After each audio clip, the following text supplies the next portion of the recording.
Magluluto tayo ng pakbit. Ito na guys ang pakbit.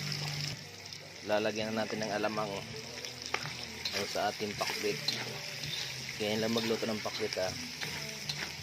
Ayan o. Hindi ko na pala pinakita itong bagisa. Nahalo-halo lang yan. Siyempre ilalagay na natin yung ating kalabasa.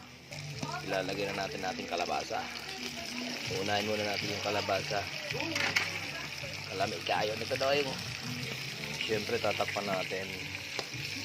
Mamaya mga 5 minutes. Ito na, bubuksan na natin.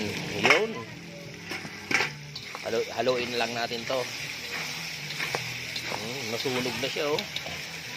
Ang pabayaan, 5 minutes lang yun.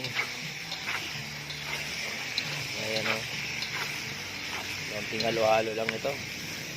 Lalagyan natin ibang sahog nito.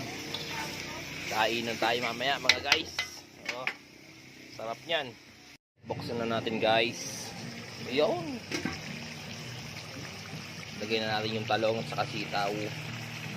Para mamaya kainan na. Yun oh. Sarap nito.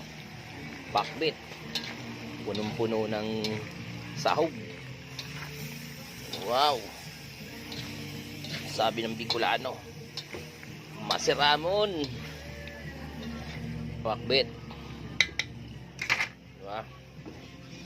Yan ang lutong pakbit. Hindi tinipid sa sahog. Daming sahog. Dami.